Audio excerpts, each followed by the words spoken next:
Maya had been hired through an app that promised background checks and verified profiles. She liked the app's clean interface, the way the parents' photos were cropped to show warm smiles and tidy living rooms. The job was simple. Friday night, 8 to midnight, one child, Eli, age 5, sleeping by 9. The pay was good for a few hours, and she needed the money for textbooks and rent. She told herself she was being practical. The house was on the edge of town, where the streetlights thinned and the lawns grew wild. It was the kind of house that looked smaller in daylight and larger at night, as if the dark had room to expand into its corners. The parents, Claire and Daniel, met her at the door with the kind of easy, practiced friendliness that comes from people who have rehearsed being hospitable. They showed her where the spare blanket was, where the cereal was, and how to reach them if anything came up. Claire's hand lingered on Maya's arm for a second, warm, quick, and Daniel joked about the dog, a golden retriever named Cooper who thumped his tail against the floorboards and then settled at the foot of the stairs. "Text us if you need anything," Claire said. "We'll be at a friend's place, but we'll be checking in." They left with a kiss and a wave. The door clicked shut. Maya checked the locks, set her bag down, and let the quiet of the house settle around her like a second skin. Eli was already asleep, curled under a dinosaur blanket, a small hand peeking out from the folds. The TV in the living room was off. The house smelled faintly of lemon cleaner and something sweet. Baked apples, maybe, or the residue of a dinner that had been eaten hours before. She made tea, scrolled through her phone, and tried to relax into the easy rhythm of babysitting. A book, a low lamp, the soft rise and fall of a child's breath. Cooper snored in the hallway. Outside, a car passed, and then the world narrowed again to the house and the small, steady life inside it. At 10:07 p.m., her phone buzzed. "Claire." "Hey, Maya. How's it going?" "Eli asleep? Cooper behaving?" Maya smiled. She typed back a quick, casual reply, "All good. He's out. Dog's fine," and set the phone face down on the coffee table. The buzz of the house felt ordinary, the kind of ordinary that lets you breathe. At 10:22 p.m., another message. "Daniel, thanks. If you could, please check the back door before you go to bed. It sometimes sticks. We don't want it to slam in the wind." Maya stood, walked to the back door, and tested it. It was latched but not locked. The bolt caught with a small, stubborn resistance. She pushed it, felt the catch give, and thought nothing of it. She texted back, "Checked. It's fine." The messages continued, small, domestic, the kind of micro-instructions parents send when they're trying to be helpful from afar. "If Eli wakes, he likes the night light on. Don't let him have the red cereal, he gets hyper. Cooper is allowed on the couch but not the bed." Each message was punctuated with emojis, with the casual warmth of people who trusted the world to be ordinary. At 11:03 p.m., the phone buzzed again. The message was different in tone, shorter, more precise. "Claire? Maya, please go to the basement and check the fuse box. The left switch sometimes trips. If it's tripped, flip it back. Don't touch the wires." Maya frowned. The house had a basement? The parents hadn't mentioned one. She stood, the tea cooling in her mug, and felt the first prickle of unease. Basements were where houses kept their secrets. She told herself it was nothing. An old house, old wiring. She texted back, "Okay, on my way." The basement smelled like damp and old wood. The light was a single bulb that swung when she moved, casting the stairs in long, wavering shadows. The fuse box was a metal rectangle with a row of switches, each labeled in a handwriting that might have been Daniel's. One switch was down. She flipped it up. The bulb above the stairs steadied. She took a breath and climbed back up, feeling foolish for being jumpy. At 11:17 p.m., another message. "Daniel? Good. One more thing. There's a small box under the third stair. Please bring it upstairs and put it on the kitchen table. Don't open it." Maya hesitated. Under the third stair. She had passed the stairs on her way in but had not looked under them. The house felt suddenly too quiet, as if the walls were holding their breath. She went back down, knelt, and felt along the underside of the stair. Her fingers brushed a cardboard box, taped and unmarked.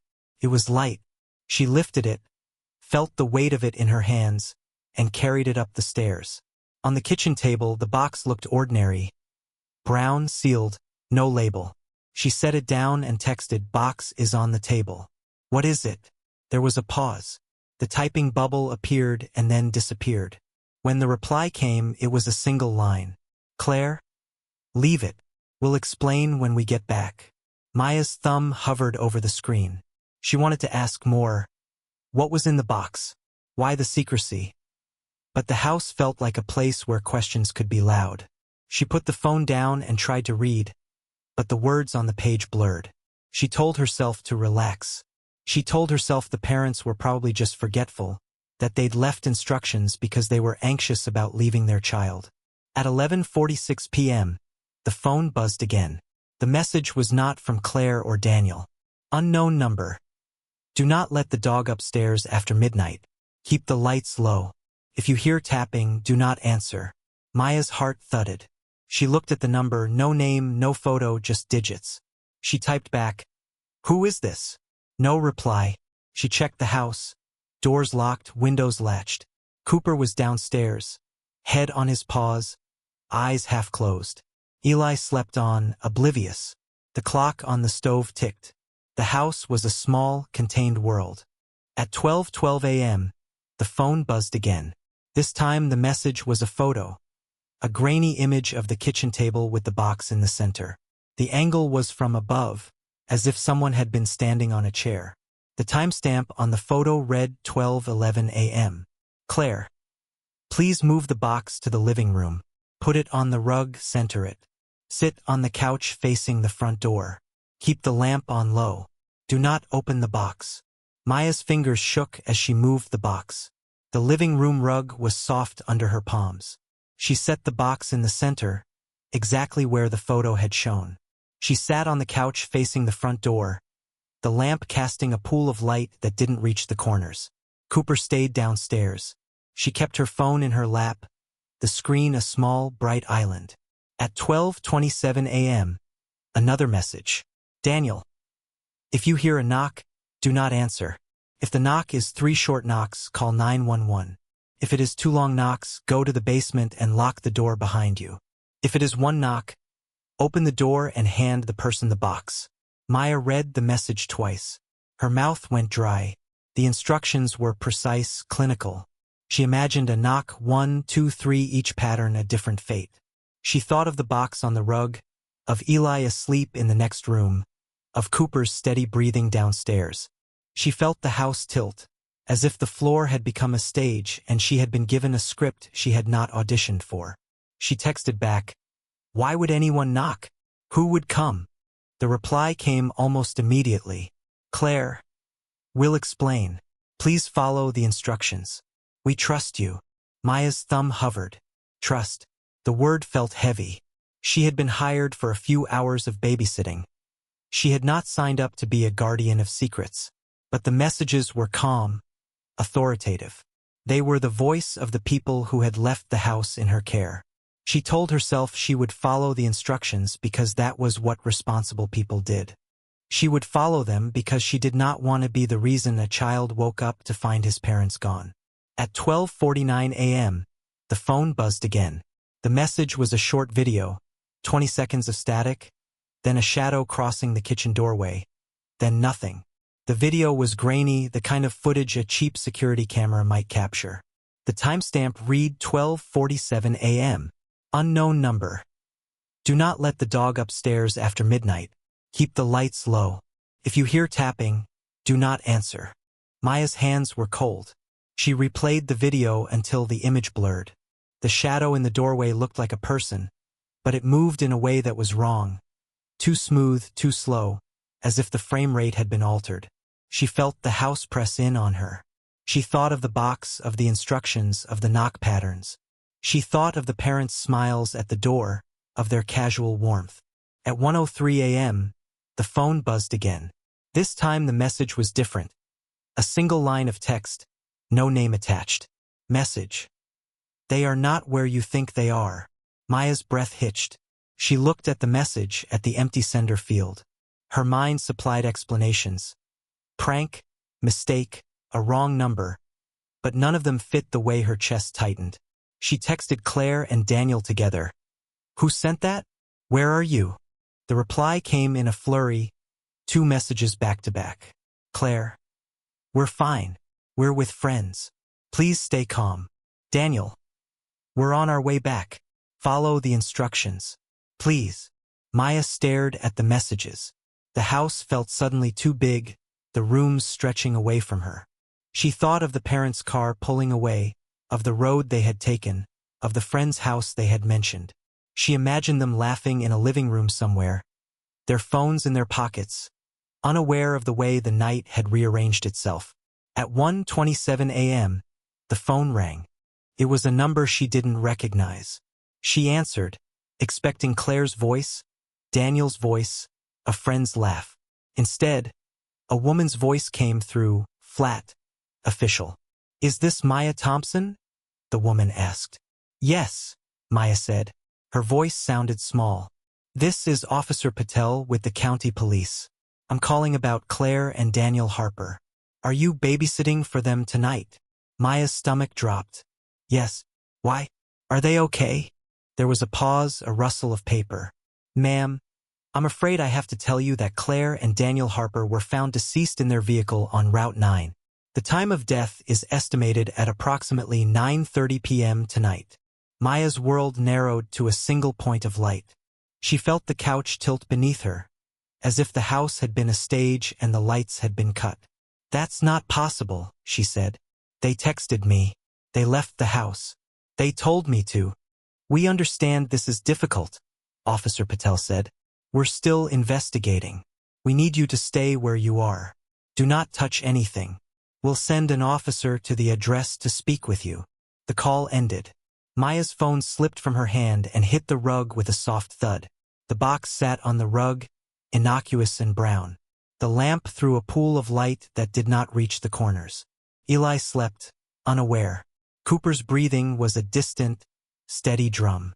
She thought of the messages, the precise instructions, the photos, the video. She thought of the unknown numbers warning. She thought of the knock patterns. She thought of the box. Her hands moved before her mind could catch up. She picked up the phone and scrolled through the message thread. The timestamps were there. Claire's first message at 10:07 p.m., Daniel's at 10:22 p.m., the basement instruction at 11:03 p.m.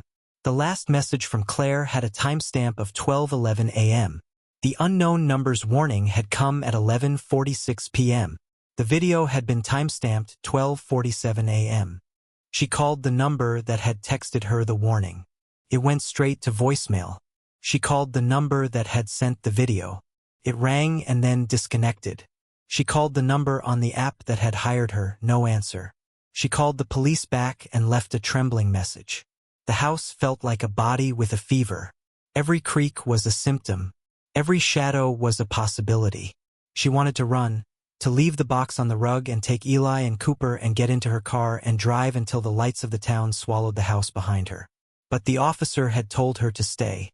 The messages had told her to follow instructions. The parents, if they were dead, had still sent those messages. Someone had sent them. Someone had known the house, the box, the knock patterns. At 1:52 a.m., the phone buzzed again. The message was a single line from Claire. We're sorry. Please follow the instructions. We trust you. Maya's hands were shaking so badly she could barely type. She wanted to call 911 to demand answers, to tell the officer on the phone that the parents were dead and that their messages were still coming. But the messages were calm, and the house was quiet, and Eli slept on. She sat on the couch facing the front door, as instructed. The box sat on the rug, a small, mute thing. The lamp was low. The clock on the stove ticked. The night stretched, and with each minute the instructions seemed to press closer, like a hand guiding her down a path she had not chosen. She told herself she would wait for the officer. She told herself she would not open the box. She told herself she would not answer any knocks. At 2:14 a.m., a soft, deliberate tapping came from the front door. It was 3 short taps. Maya's heart leapt into her throat. Her phone was in her hand. She looked at the screen. The message thread glowed. The unknown number's warning flashed in her memory. If you hear tapping, do not answer. Her thumb hovered over 911. Her body wanted to move, to run, to do anything but sit. The tapping came again, 3 short, measured knocks like someone testing the wood. She remembered Daniel's message. If it's 3 short knocks, call 911. Her fingers found the phone. She dialed. The line connected. 911, what's your emergency? A voice asked. There's someone at the door, she said. 3 short knocks. I'm at 42 Willow Lane. I'm babysitting. The parents. Stay on the line, the operator said. Is anyone else in the house with you? No, just the child and the dog. Is the child awake? No. Do not open the door. Stay where you are. Officers are on their way. Maya's breath came in short, hot bursts. The tapping stopped. The house held its breath. She listened to the sound of her own heartbeat and the distant hum of the refrigerator. The minutes stretched. She watched the front door as if it were a screen, waiting for something to happen. At 2:29 a.m., the tapping started again. This time a single, slow knock. Maya's hand froze. 1 knock. Daniel's message had said, if it is 1 knock, open the door and hand the person the box. Her thumb hovered over the phone. The operator's voice was a thin thread in her ear. Officers are 5 minutes away. Stay on the line. Do not open the door. The knock came again, one deliberate patient. The house seemed to tilt toward the door, as if the night itself were leaning in to listen. The box on the rug looked suddenly heavy, as if it had weight beyond its cardboard shell. Maya's mind split into 2 currents. One current was the rational, practical voice that had gotten her through college and late-night shifts. Do not open the door. Wait for the police. Follow the operator's instructions. The other current was the voice of the messages, the calm, insistent tone of Claire and Daniel. If it is 1 knock, open the door and hand the person the box. She thought of the parents' smiles, of their trust. She thought of the officer's voice on the phone, of the promise of help. She thought of Eli asleep in the next room, of Cooper downstairs. She thought of the unknown number's warning and the video's shadow. The knock came again. Maya's hand moved without her permission. She stood, walked to the door, and looked through the peephole. There was no one on the porch. She looked again, heart pounding. The porch light was off. The night beyond the door was a black, flat plain. No silhouette, no shoes, no shadow. The knock had come from the other side of the door, but there was no one there now. She backed away, the phone still in her hand, the operator's voice a steadying presence. Officers are on the way, the operator said. Stay where you are. Maya sat back down on the couch, the box between her and the door. The lamp was low. The house was full of small sounds. The refrigerator, the dog's breathing, the distant tick of the clock. She watched the door as if it might open on its own. At 2:41 a.m., the phone buzzed. A new message from an unknown number. You did well. Now move the box to the porch. Place it on the step. Lock the door behind you. Walk to the end of the driveway and wait. Do not look back. Maya's hands went numb. The message was not from Claire or Daniel. It was not from the police. It was a voice that knew the house, the box, the knock patterns, and the way she had just looked through the peephole. It knew what she had done. She thought of the officer's voice, of the promise of help. She thought of the parents' messages, of their trust. She thought of the unknown number's warning and the video's shadow. She thought of the box on the rug, of the way the night had rearranged itself into instructions. Her phone buzzed again. This time the message was a photo, an image of the porch taken from the street. The timestamp read 2:40 a.m. The photo showed the porch empty, the step bare, the night beyond it black and still. Maya's breath came in shallow, hot bursts. The house felt like a trap with a single, small exit. The messages were no longer just words. They were a choreography, a set of moves that led somewhere. She had been following them because they were the voice of the people who had left her in charge.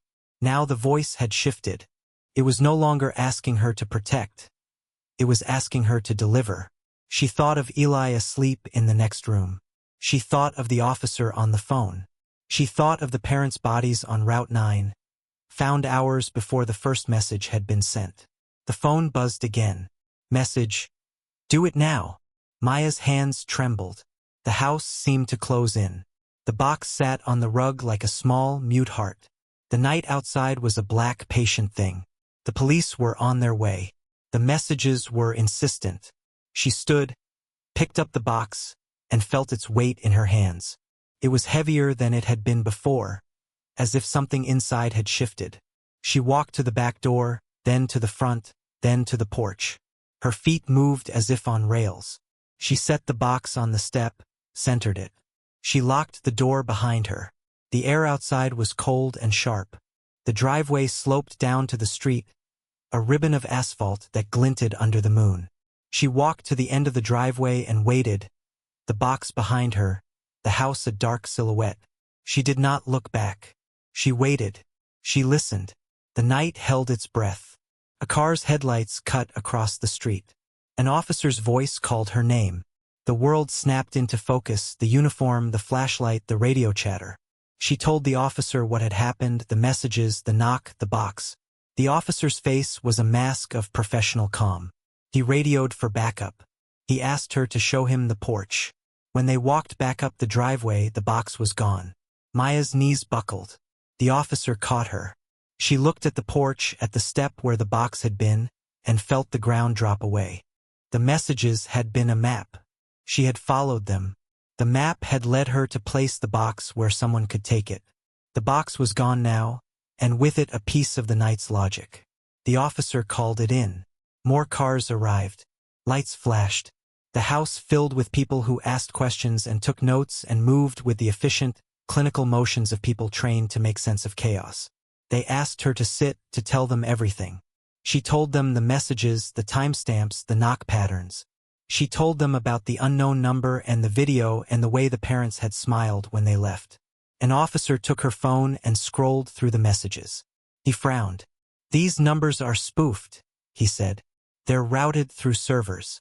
We'll trace them, but it may take time." Maya felt the world tilt again. The house was full of voices, of radios and flashlights, and the low hum of people doing their jobs.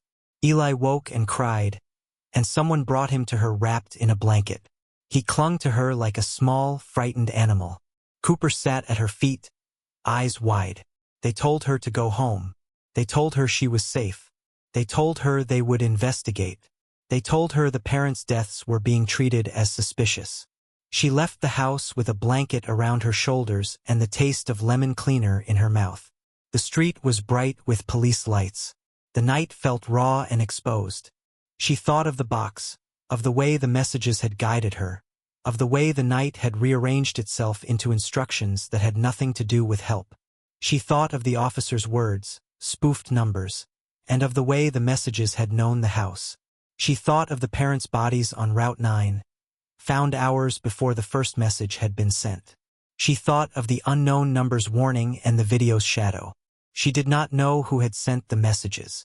She did not know what had been in the box. She did not know why the messages had guided her to place the box on the porch and then to walk away. She only knew the shape of the night, a choreography of taps and knocks and instructions that had led her to do something she would never have done on her own. As she sat in the back of the patrol car, wrapped in a blanket, the phone buzzed one last time. Message, "Thank you." Maya looked at the screen until the words blurred. The message had no sender. The night outside the car window was a black, patient thing. The house on Willow Lane receded into the distance, a silhouette with a missing piece. She thought of the parents' smiles, of their trust. She thought of the officer's voice on the phone. She thought of the box, now gone, and the way the messages had guided her into an action that had made her complicit in something she could not yet name. The car drove on. The lights of the town blurred. The night held its breath. The police car hummed away with its lights still blinking, leaving Maya on the curb with a blanket around her shoulders and a hollow where certainty had been. She watched the house recede into the pool of blue and red light, then into ordinary darkness.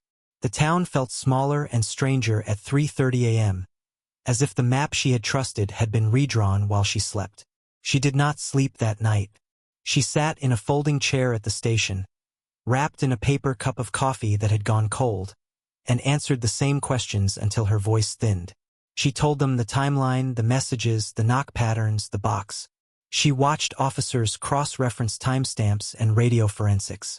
She watched them frown at the word spoofed and at the way the messages had been routed through servers that left no neat trail. She watched them take the phone and hold it like a fragile thing. When the sun came up, the world did not feel kinder. The Harper house was a crime scene. Yellow tape fluttered across the lawn. Neighbors clustered at a distance, their faces pale and curious. A detective with tired eyes sat with Maya in a small interview room and asked her to go through the messages again. Slowly, aloud. She did. Each message felt like a breadcrumb on a path she had not chosen. Each timestamp was a small, cold fact. The detective listened without surprise, the way professionals listen to the improbable and make it into evidence. "We'll need you to stay available," he said. "We'll want to run more tests on your phone. We'll need statements. We'll need you to come down if anything else comes through." Maya nodded. Her hands were steady now, but her insides felt raw. She left the station with a paper copy of the message thread and a number to call if anything else arrived. The town was waking up around her, oblivious to the way the night had rearranged itself. Over the next week, the case became a slow, grinding machine of interviews, forensics, and small discoveries. The Harper's car had been found on Route 9, a 2-lane stretch that cut through farmland and dark woods. The official report listed cause of death as blunt force trauma and exposure. The vehicle had been off the road, half hidden in a shallow ditch. There were no witnesses who could place the Harpers on the road after 9 p.m. The timeline was a jagged thing. The police traced the messages as far as they could. The numbers were indeed spoofed, masked through layers of servers and anonymizing services. The video had been uploaded from a public camera in a neighboring town, but the footage had been edited and re-uploaded through multiple accounts. Whoever had orchestrated the messages had known how to erase fingerprints. Forensics examined the Harper house. There were no signs of forced entry. The box had left no trace on the porch. No fingerprints, no fibers, no residue.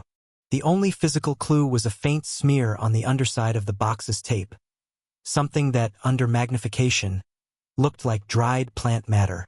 It was cataloged and sent to the lab. Detectives interviewed friends and family. Claire and Daniel had been ordinary in the way ordinary people are. Neighbors who hosted barbecues, parents who posted photos of Eli's first day of preschool, colleagues who described them as kind and reliable. No enemies surfaced. No debts, no threats. The Harpers had been careful, the kind of careful that makes a life look tidy from the outside. Maya was asked to come in again and again. She sat through interviews with different officers, with a coroner who explained the timeline in clinical terms, with a cyber unit that showed her maps of IP addresses and server hops. Each time she repeated the same facts, the same sequence of messages, the same feeling of being guided. "You were told to follow instructions," one detective said, not unkindly. "You did what you were asked. That doesn't make you responsible for what happened to them." Maya wanted to believe him. She wanted to fold the night into neat categories: victim, witness, perpetrator. But the edges refused to hold. The messages had been both comforting and coercive. They had the cadence of a parent's voice and the precision of a plan. They had asked her to do things that made sense in the moment. Check the fuse box, move the box, sit facing the door.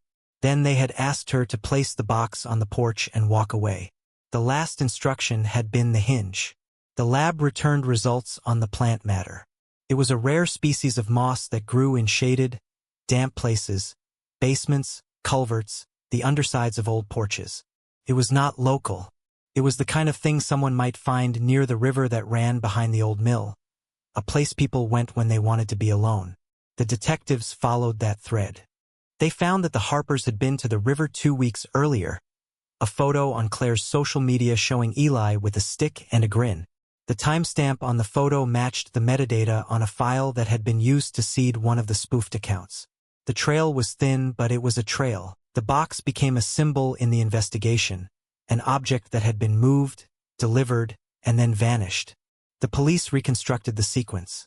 The box had been under the third stair, brought to the kitchen table, moved to the living room rug, placed on the porch, and then taken. Whoever had taken it had done so with speed and without leaving a trace. Detectives speculated. Was it a package meant for someone else? A decoy? A container for something valuable or dangerous? Theories multiplied: drugs, money, a device. Each theory required a motive, and motive was the thing that refused to appear. Maya replayed the night in her head until the edges of memory blurred. She remembered the weight of the box, the way it had felt heavier when she carried it to the porch. She remembered the way the messages had shifted tone. First parental, then urgent, then directive.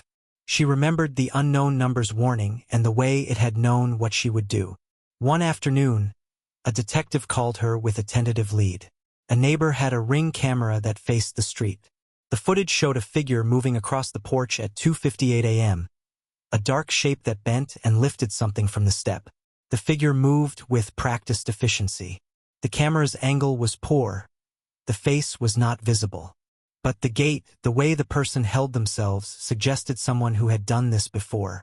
The footage was enhanced. The person's jacket had a small emblem on the sleeve, an embroidered leaf, stylized and dark. The emblem matched a logo used by a small, private courier service that operated in the region, a company that specialized in discreet deliveries for clients who wanted anonymity. The company denied any involvement. Their records showed no pickups or deliveries that night. The emblem became another breadcrumb. The detectives dug into the courier's clients, their routes, their contracts. They found a pattern of odd deliveries. Boxes that appeared and disappeared, packages that were never logged, clients who paid in cash and insisted on discretion. The courier's owner was evasive. The more the detectives pulled, the more the trail led to people who preferred to be invisible. As the investigation unfolded, Maya's life narrowed. She stopped taking late shifts. She avoided the app that had connected her to the Harpers. She found herself checking locks obsessively, listening for knocks that might never come. Friends called and asked how she was. She answered with a practiced calm and then retreated into a small, private world where the night still felt like a stage. Sleep was a thin, fragile thing. When she did sleep, she dreamed in instructions. Knock patterns, the weight of the box, the feel of the porch under her palms. She woke with the taste of lemon cleaner in her mouth and the echo of a message, "We trust you." That had become a kind of accusation. The town's gossip swelled. People whispered about the babysitter who had been guided by dead parents. Some were sympathetic. Others were suspicious. The app that had hired her posted a statement about safety and background checks and cooperation with law enforcement. The Harpers' friends held a vigil. Eli's grandparents moved in for a while, their faces drawn and exhausted. Maya tried to live in daylight. She went to classes, to work, to the grocery store. She felt watched in small ways. The way strangers' eyes lingered. The way conversations paused when she entered a room. She told herself she had done nothing wrong. She told herself she had followed instructions. But the messages had been a choreography, and choreography implies a choreographer. 2 weeks into the investigation, the cyber unit found something that made the hair on Maya's arms stand up.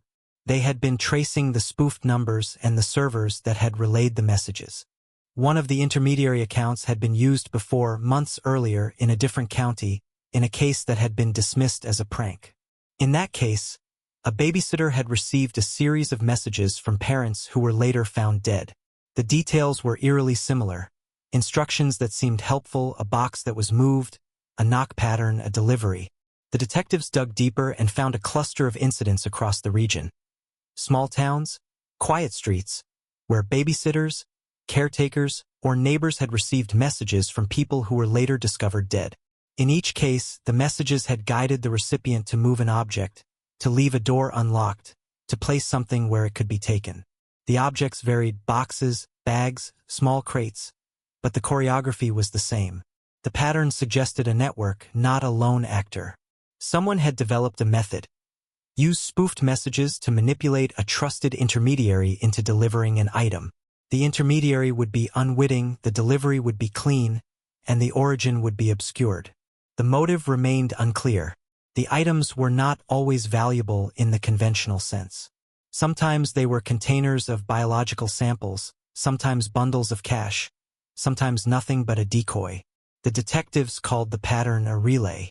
They theorized that the network used ordinary people as links to move things that needed to be transported without leaving a trail. The network exploited trust, the trust between parents and babysitters, between neighbors, between people who believed the world was ordinary. Maya felt the word relay like a label pressed to her skin. She had been a link. She had carried something from one place to another because she had been told to. The realization did not absolve her of the feeling of complicity. It only reframed it. The breakthrough came when the lab analyzed the contents of a different box recovered in a neighboring county. That box had been intercepted before it reached its intended recipient. Inside were vials, small, sterile, labeled with a code. The vials contained a compound that, when traced, led to a research facility that specialized in rare plant toxins. The plant matter on the Harper box's tape matched the same species used in the vial's packaging. The research facility had been the target of a theft months earlier. A small shipment of experimental compounds had gone missing. The facility had reported the theft but had been reluctant to go public, fearing reputational damage. The compounds were not widely known, but in the right hands they could be used to create a slow, undetectable effect, something that mimicked natural causes. Detectives connected the dots. The Harpers' deaths had been staged to look like an accident or a crime of opportunity. The messages had been a mechanism to move the stolen compounds without direct contact. The network had used ordinary people to ferry dangerous materials, to create plausible deniability. The parents' phones had been used as a vector, messages sent after their deaths to manipulate the babysitter into delivering the box. But why the Harpers? Why that night? The answer came in a file found on a server linked to the courier emblem. It was a list of addresses, homes, businesses, research facilities, each paired with a date and a code. The Harpers' address was on the list. So was the research facility. The pattern suggested a schedule. Move the compounds through a chain of unsuspecting intermediaries until they reached a safe house. The twist that made Maya's stomach drop was this. The network did not always need the original owners to be alive. It only needed their devices. By compromising phones and social accounts, the network could send messages that sounded like a parent's voice. The Harpers' phones had been used as a trusted channel after their deaths. The messages had been crafted to sound like them because the network knew that a parent's voice would lower suspicion. Maya had not been chosen at random. She had been chosen because she was the person the Harpers would trust. The network had used that trust as a tool. The arrests that followed were messy and partial. The courier company's owner was detained and then released on bail. A technician who had worked at the research facility was implicated in the theft but denied involvement in the relay network. Several accounts were shut down, servers seized, but the network had been careful, distributed, compartmentalized, and adaptive. The police never recovered the Harper box. They found other boxes, other vials, other evidence that suggested the network had been moving materials for months. They found a pattern of exploitation that preyed on ordinary kindness. They found enough to charge a handful of people with conspiracy and trafficking in controlled substances. They did not find everyone. Maya testified in court. She sat under bright lights and told the story again, this time with lawyers and cameras and the weight of public attention. She felt exposed and oddly relieved. The trial was a slow, legal choreography of its own, witnesses, cross-examinations, motions. The network's reach was debated, its motives argued, its culpability parsed into legal categories. In the months that followed, the town tried to stitch itself back together. The Harpers' friends set up a memorial for Claire and Daniel. Eli's grandparents moved him to a different state for a while. The app that had connected Maya to the job updated its safety protocols and added new verification steps. People talked about trust in new ways with a cautiousness that felt like a scar. Maya returned to work eventually.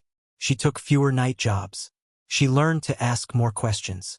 She learned to treat messages with a new skepticism. She kept the paper copy of the message thread in a drawer for a long time, then burned it in a ritual that felt both symbolic and necessary. The smell of paper and smoke was sharp and final. Even after arrests and court dates and the slow, bureaucratic work of justice, the residue of the night remained. Maya would sometimes wake at 2:58 a.m. and sit up, listening for a knock that would never come. She would think of the box on the porch and the way it had been taken. She would think of the message, "Thank you," that had no sender and no face. The network had exploited the simplest human currency: trust. It had weaponized the ordinary exchange between parent and babysitter, between neighbor and neighbor. It had shown how easily a life could be rerouted by a few well-timed words. Months later, a journalist called Maya. They wanted to write a piece about the relay network, about the way technology and anonymity had been used to manipulate people into doing things they would never have done otherwise. Maya agreed to talk. She sat in a small cafe and told the story again, this time with the distance of months and the clarity of someone who had survived. At the end of the interview, the journalist slid a folded piece of paper across the table. "We found this in a file from one of the seized servers," they said. "It's a list of names. Some are addresses. Some are codes.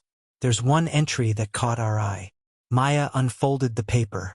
The list was a jumble of handwriting and typed text. At the bottom, in a different ink, was a single line: "Do not trust the voice that sounds like home." Maya folded the paper back and put it in her pocket. The warning was both obvious and new. The world had changed in a way that could not be undone. People would learn to be more careful. They would lock doors and verify numbers and ask for proof. But the network had shown a truth that would not be erased. The most dangerous manipulations are the ones that arrive in the voice you expect. She walked out into the afternoon light and felt the town around her. Shops, cars, people moving through their days. The relay network had been disrupted, but not entirely dismantled. The box that had been taken from the Harper porch had not been found. The people who had orchestrated the messages had not all been caught. The world still contained dark corners where plans could be made and voices could be faked. Maya kept living. She kept teaching, kept paying rent, kept answering to the small, ordinary responsibilities that stitch a life together. She kept her phone in a drawer at night and left it there until morning. She learned to listen for the difference between a voice that loved her and a voice that used that love as a tool. Sometimes, when the wind came down the street and the porch light flickered, she would think of the knock patterns and the way the night had asked her to move. She would think of the parents who had smiled at her at the door and of the way their phones had become instruments in a plan that had nothing to do with them. The case closed in the legal sense. The town moved on, but the story did not end. It became a cautionary tale, a headline, a chapter in a report about cyber-enabled crimes. It became a memory that lived in the small, private places where people keep their fears. And on quiet nights, when the house was still and the world felt ordinary, Maya would sometimes hear the echo of a message she had received in the dark. "We trust you." The words were meant to comfort. They had done something else. They had guided her into a choice she had not known she was making. She had followed instructions. She had been a link. The relay had moved on. The world had learned a new way to hide in plain sight. The lesson was simple and terrible. Trust can be a map, and maps can be rewritten by hands you cannot see. Did the story send chills down your spine? And from which city are you tuning in tonight? Let's meet in the comments. If you enjoyed this dark tale, you can support me with a super thanks so I can keep uncovering more gripping true crime stories for you. Thank you so much for your support. It helps me bring even more suspenseful narratives to life. I'm looking forward to your thoughts on this mystery. There's a lot more waiting for you on my channel. Don't forget to subscribe, like, and share. See you in the next chilling story with intrigue and respect.